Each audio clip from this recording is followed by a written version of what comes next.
наші стейтменти на англомовну аудиторію. Ми так знаємо, що в нас відбувається в країні, ні в кого немає жодних сумнівів. А от інформаційна історія, яка відбувається на загальний світ, ви бачите, так? Що інформаційні гібридні війни починаються дуже щільно. Дякую. І нам треба розмовляти тими меседжами і на цій мові, щоб нам розумів весь світ. Відповім українською мовою, але проговорити мені дуже важливо з усіх. Я не так часто виходжу розмовляти, тому буду казати англійською. Знаю, що українські журналісти хотіли в українською. Today is 14th day of Ukraine being invaded by the force of Russian Federation. Russia is erasing from the face of the earth the whole peaceful cities and towns. Russian bombs are being fired into hospitals and schools, killing our children. These are war crimes and crimes against humanity that are being committed on our land by the invader. And all involved in the commission of these crimes should be and shall be held responsible. This is an objective and an obligation of the Ukrainian law enforcement agency. At the same time, it's a challenge to a call up for the whole international community. I want to show you. This is a fragment.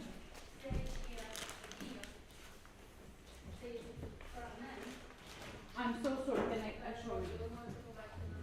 This is a fragment which we found in the body of 14-year-old boy. He with his family hit from the bombs near Kiev, and then his mother several hours could not take her dead child, and she returned to this place and then took her dead child to her heart region during several hours. I demonstrate this photo on all my international meetings, because all people in whole world should understand with whom Putin take the war. And for us, it's really should be very understandable. This is fragment of the projectile with the vibrations insurance shrapnel in the chest of the body. It's very important to understand too.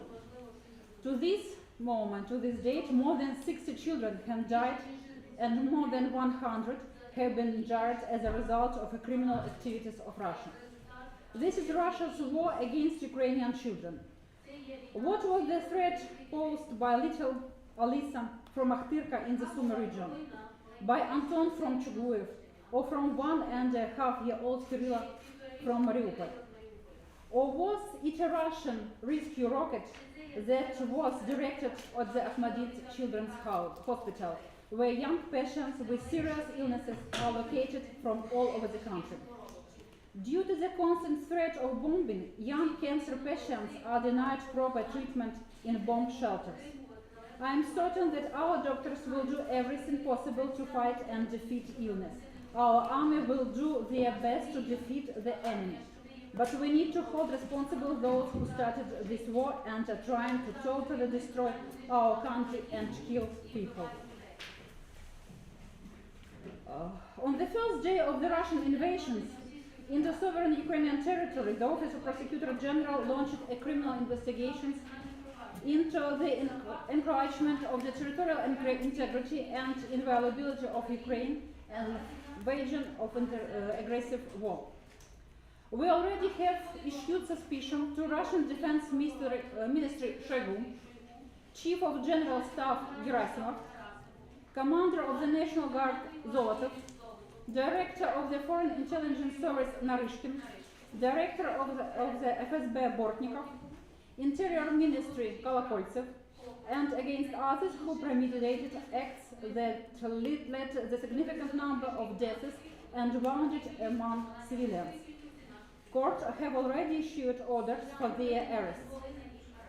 We are taking steps to declare these individuals internationally wanted. As for today, suspicion was ensured against more than 40 representatives of the authorities and the military political leadership of the aggressor country. And this number will be increased. We also have taken action against those who incite the war and provoke further atrocities on Ukrainian territory. Suspicion was issued in relation to a number of Russian propagandists. Among them are Putin's supporters, singer Gazmanov and Baskov, TV anchor host Kandelaki, and director Mikhalkov.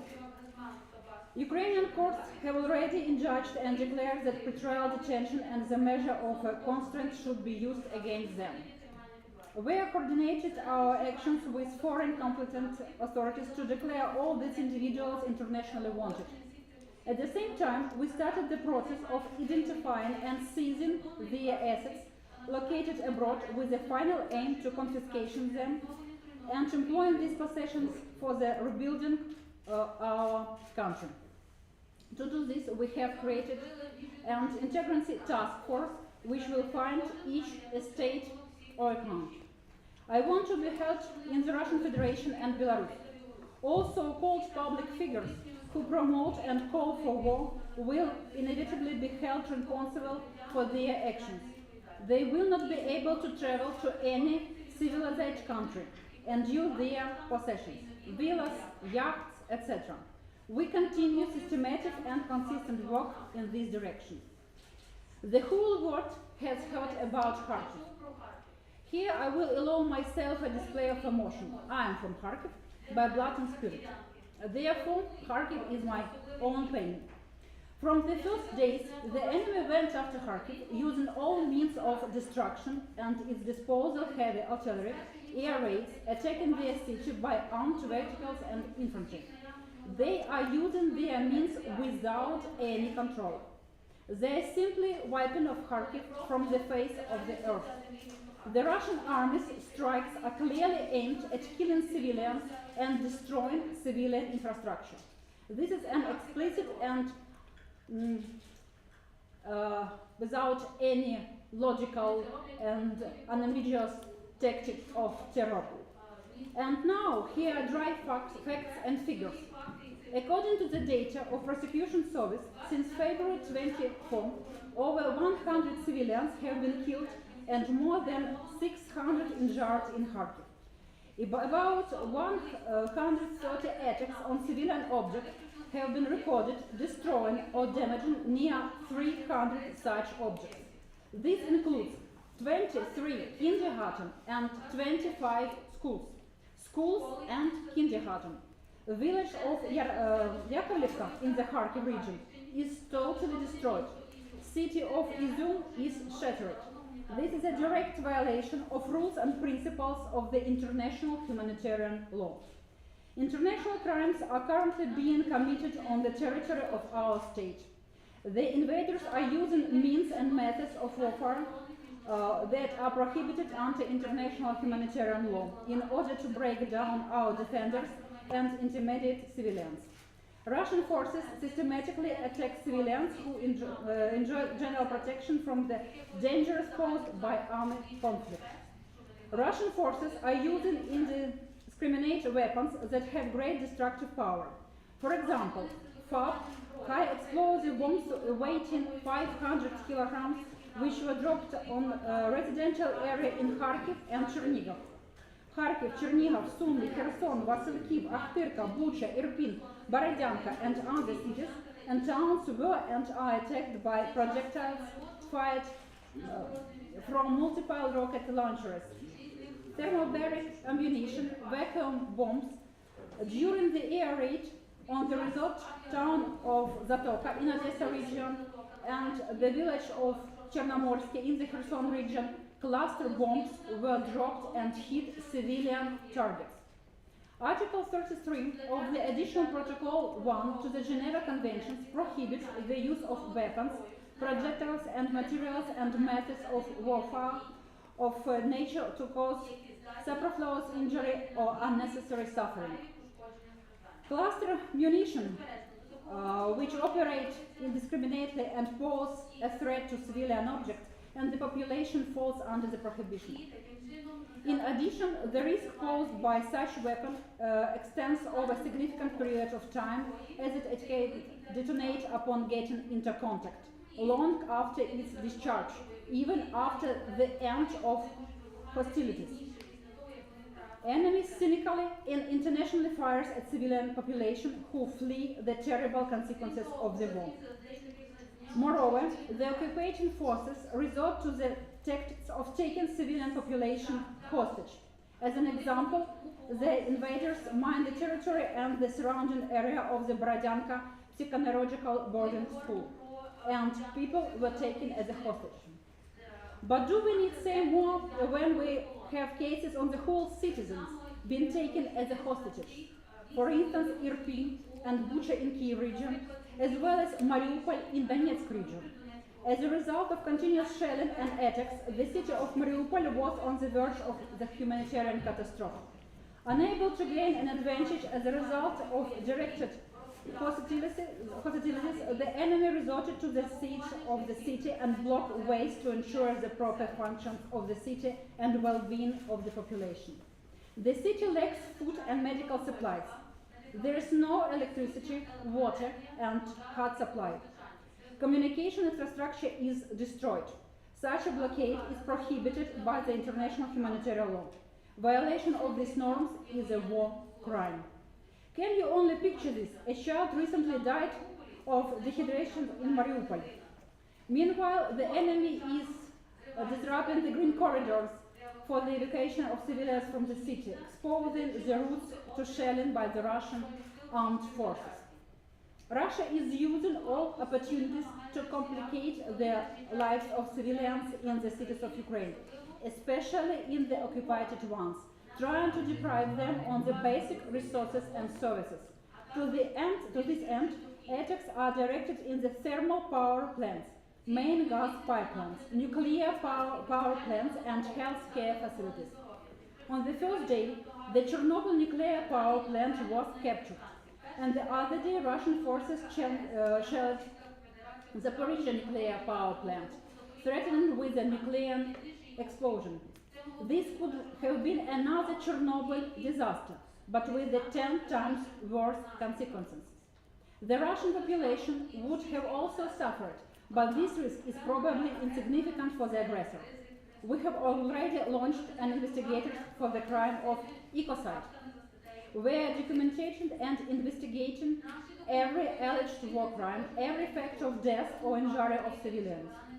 Shelling of civilians is an obstruction, but you know that all our resources is not possible. We don't have so many people. All our prosecutors and investigators continue to exercise their functions despite danger faced. They conduct site inspections and other required investigative actions directly in the area of hostilities, in many cases risking their lives. Sadly, we have already lost some of our colleagues. Number of others are injured. We have set up a separate team of prosecutors to record evidence of war crimes available in open resources, in line with Criminal Procedural Code and the Berkeley Protocol on Digital Open Source Investigation Standards, so that such evidence is admissible before international judicial institutions. In addition, the Office of the Prosecutor General, together with experts, human rights and non-government organizations, has created a single resource, warcrimes.gov.ua. It is an evidence hub where information of violations of international humanitarian law is accumulated. All law enforcement and governmental agencies work with this platform and information uploaded there. Everyone can quickly, according to a simple and clear algorithm, report war crimes through this resource. The system is built in such a way that fully guarantees the confidentiality and preservation of evidence. Currently, prosecutor services, all law enforcement agencies, human rights and non-government organizations, experts and specialists, ordinary citizens, a number of foreign states and international institutions are working in unison to document the aggressor war crimes and crimes against humanity. so no one hides from responsibility. I want you to understand that the crimes committed by the Russian Federation have no statute of limitations, and they are carefully recorded by Ukrainian prosecutors. And Ukraine will use all legal mechanisms to fight against the aggressor. 39 countries have already appealed to the International Criminal Court in support of Ukraine. And the prosecutor of the International Criminal Court, Karim Khan, announced the beginning of the full-fledged investigation into the situation in Ukraine. We are currently actively cooperating with the ICC Prosecutor's Office to equip them with all necessary and available information to bring top-level war criminals to justice.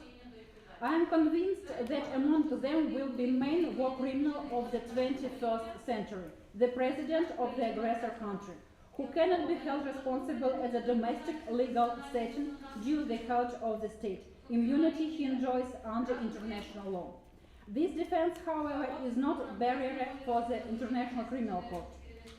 We are aware that ICC cannot investigate a crime of aggression committed by the Russian leadership of Ukraine.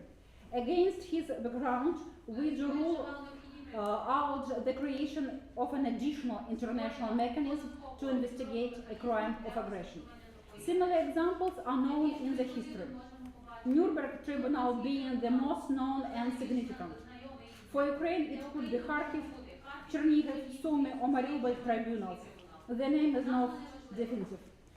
Their objective is to hold responsible those who bomb and kill innocent civilians every day. For them, even the term war criminal is too human. I am grateful to the international prosecutorial community and institutions for their support and acting as a coalition for justice. Already 4 countries have opened domestic criminal proceedings into Russian war crimes. You know, it's Poland, Germany, Estonia, and Lithuania. Global sanctions support is also a very powerful signal. The assistance displayed by partners is invaluable. But I want to draw your attention that while we are talking here and now, Alams and Syrians are hurt in peaceful cities and towns. People are hiding in the basements, flashes, explosions are heard. People are in rubble of destroying buildings because a bomb has just fallen from a plane or a rocket has hit their or nearby buildings. Civilian population, despite fierce global support, remains vulnerable. Therefore, we once again call international community to close the skies over Ukraine to prevent the continued destructions of Ukrainian civilians, the destructions of the Ukrainian nation. Please, hear us. I am ready to answer the question. Друзі, є запитання?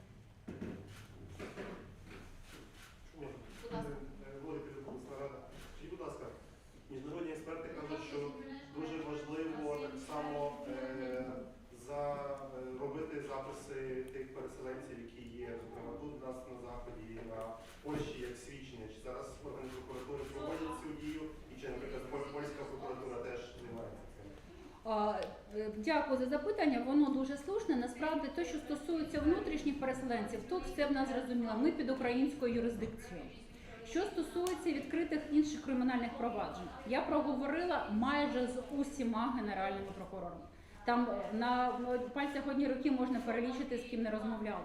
І генеральні прокурори інших країн дуже професійно і дуже по-людяному нас підтримують.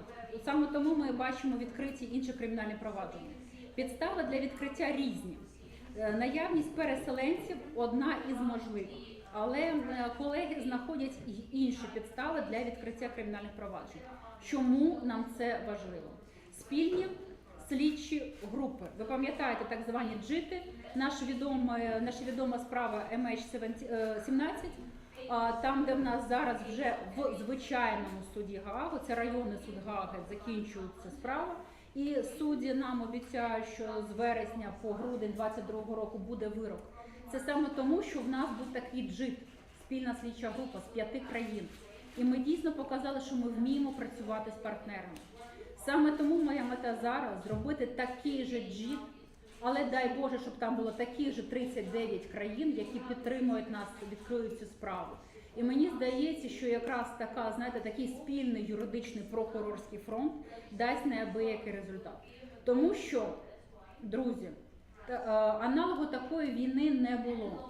Я зараз проводжу дуже багато консультацій з експертами, які організовували трибунали і приймали в них участь в різних статусах, так, але з боку світла і добра. І всі кажуть, що саме такого ще не було. Ми маємо унікальний в поганому сенсі досвід. Але з іншого боку, мабуть, це і наше завдання нашої нації, наших українських юристів, виробити інші механізми. Мені дуже соромно це казати, і мені дуже боляче це казати, але міжнародне право не працює. Коли я, як юрист з університетським бекграундом, який, в принципі, багато в юриспруденції чого розуміє і робив руками, стикнулася з сьогоднішнім днем, для мене, мабуть, був такий юридичний шок, що міжнародне гуманітарне право, міжнародне публічне право, міжнародні великі інституції, які створювалися після Другої світової війни як запобіжник, не зовсім здатні. Тому, мабуть, ми зараз маємо мати нові моделі, нові механізми. І я закликаю до цього наших партнерів. Давайте розробляти інші візії моделі, тому що, вибачте, ці не працюють. І ви нам можете скільки завгодно говорити про верховенство права і про rule of law, так? Але от воно. Давайте подивимось, як воно може реально захищати людей. Я просто людина, яка це все бачить, в мене кожного дня це приходить, знаєте. І, мабуть, я не просто так принесла вам фрагмент цієї бомби. От уявіть собі цей жах. А я просто ще бачила цю картинку, яка цілком. Там неможливо дивитися без сліз на це тіло. І це діти, які в нас помирають кожного дня, на жаль. Тому тут, звичайно, ми всі покладаємося на наші Збройні Сили України, вони герої молодці, наша територіальна оборона, герої молодці, тримаються. Але наш юридичний фронт має бути так само потужним, тому що проти нас там стоїть дуже сильний ворог, з дуже розвинутими інституціями, з дуже всюди знаходящимися юристами і юридичними командами. І нам там буде не солодко. Тому ми мусимо робити все і навіть більше, щоб перемогти і там. Будь ласка. Михайло Скар, 24 канал. При позитивному рішенні, власне, МКС, як це вплине на ситуацію і які, власне, компетенції має МКС і яким способом відбудеться притягнення Путіна і Росії до відповідальності? Друзі, мені, мабуть, треба, вибачте, якщо відповідаю на питання, заходячи здалеку, але маєте мати на увазі, що в Гаазі два суди. Так? Суд ООН, який ми всі дивимося з понеділка, і суд МКС. Ми, Україна, не є країною-учасницею Римського статуту. Це засада, на якій стоїть МКС. Але, тим не менш, 39 країн за нас це зробили, вони звернулися. Зараз тільки розпочалось розслідування. Офіс Генерального прокурора України співпрацює з Офісом прокурора МКС дуже давно. Ми ще по результатам подій 2014 року зробили більше, ніж 20 туди заяв. І в нас відпрацьований механізм співпраці. Я бачу, як по іншим країнам рухаються справи. Сказати, що ми зараз швидко отримаємо рішення в МКС, зараз ще тільки розслідування почалось. Спочатку розслідування, потім ще буде суд. Яка компетенція в МКС? Воєнні злочини, злочини проти людяності, звичайно, там буде і злочини агресії, але Україна і Росія не є учасниками Римського статуту. Тому ці злочини агресії не зможе МКС розглянути, а для нас це найголовніше. От саме тому стоїть питання про створення можливого потенційного спеціального трибуналу. Якщо ви пам'ятаєте новини, підписали провідні міжнародники юристи декларацію, так, яку завізував МЗС. І ми сподіваємося, що безпосередньо за злочини агресії, це різні кваліфікації, так чи інакше має якась окрема міжнародна інституція притягнути. Але, звичайно, все решта ми будемо рухатися до того, щоб В чому різниця між ООНівським судом і МКС? Саме в тому, що ООНівський суд – це між державами, МКС – відносно фізичних осіб. Як воно буде, мені складно зараз говорити, тому що буде вважатися упередженістю. Ви повірте, що я дуже багато комунікую на різних рівнях міжнародних інституцій. Але публічно я не можу проговорювати, тому що інакше це буде упередженість у тих людей, хто потім буде цим займатися. Тому що вони 100% незалежні в своєму розслідуванні. Тому давайте будемо набиратися терпіння. Швидко це не буде. Це не буде швидко. Всі міжнародні суди йдуть не швидко. Але ми будемо робити все, щоб притягнути конкретних фізичних осіб до відповідальності. У нас зараз є 2 магістральні справи. От вже сотні таких по факту, які відбуваються, по факту вбивств, по факту поранень, по факту,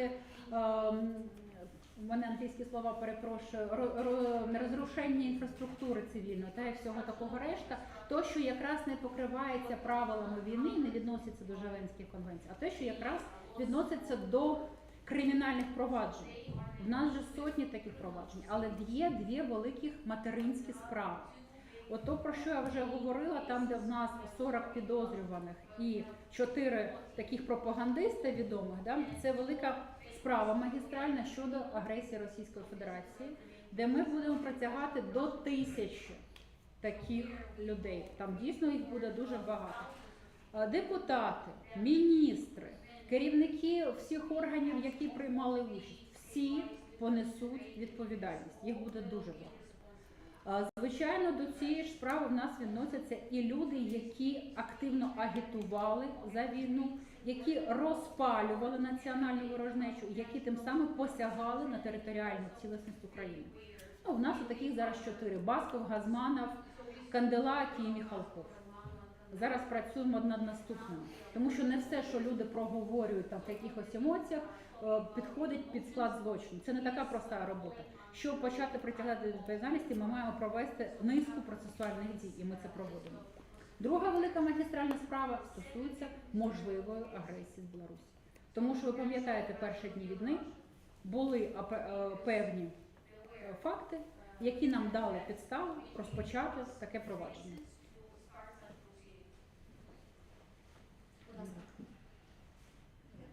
Italian National Broadcasting Company. I was wondering if you have registered any specific crimes against women committed by Russian soldiers. It's not only against separate women. It's like human, like all civilians. Of course, a lot of women, they are with kids. We see a lot of cases when women with their husbands and with their kids by cars try to run from the war. And again, this common fact. We can't count women now, but we understand that it's a very huge number, women too.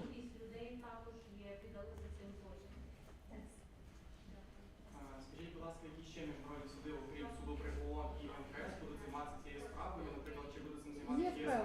Так, ЄСПЛ, звичайно. Яка роль буде, чи вона буде відрізнятися? Да, дивіться, ООНівський суд веде і коментує і є відповідальним МЗС. ICC – це Офіс Генерального прокурора. ЄСПЛ, там є зараз 4 великих справи проти Росії, веде Міністерство юстиції. Тому, звичайно, логічно, щоб Мін'юст коментував. Чим, звичайно, ЄСПЛ гарний? Захист прав людини. Окремі фізичні особи можуть подавати позови, ви це знаєте. І я впевнена, що ЄСПЛ буде цими позовами завалений. Тому на сьогодні 3 великі міжнародні інституції, міжнародні суди, ЄСПЛ, ООН і МКС. І ми думаємо про створення можливого потенційного міжнародного трибуналу. Але дивіться, що таке трибунал? Це величезна інституція. От якщо ви згадаєте, пам'ятаєте справу Югославського трибуналу, ну це не просто зібрати судді і вони вирішують. Це справжня інституція, яка буде працювати. І тут дуже важливо правильно розрізнити компетенцію, в першу чергу з МКС, для того, щоб інституції не заважали рухатися одні одні і не блокували. Ви ж розумієте, що ми ж там будемо не з друзями, там же будуть наші опоненти, і наші опоненти, наш ворог буде робити все щоб блокувати на кожному кроці. Чи можете ви детальніше розповісти про специфіку саме цього нового потенційного міжнародного трибуналу? Ну, з того, що ви можете? А він на сьогодні ще настільки в зародишевому стані, його так само модерує МЗС. Люди, які займаються цим, провідні юристи з України, вони є членами нашого англійського борду, нашої ради. У мене є рада експертів, міжнародних експертів, українських експертів при департаменту війни. І всі ці юристи, які модерують розвиток трибуналу, вони є всі членами нашої експертної ради. Тому я думаю, що як тільки вже буде певні підстави, ми всі будемо в координації. Я хочу вам сказати, що зараз не тільки наша нація демонструє єдність, в нас дуже гарна координація між всіма державними інституціями. Ми, знаєте, один одному подаємо патрони, один одного прикриваємо, і тому я думаю, що якраз будь-яке таке новоутворення, воно буде рухатися в даному випадку, я думаю, що під парасолькою МЗС, але за активною нашою участю, тому що злочини агресії, да, без прокурорів нікуди, і за активною ролью Мін'юсту в тому числі. Тому ми підемо тут так само спільним фронтом. Друзі, чи є питання? Дякую вам дуже, тоді я побігла працювати. І всім нам миру і перемоги. Дякую. Слава Україні! Дякую.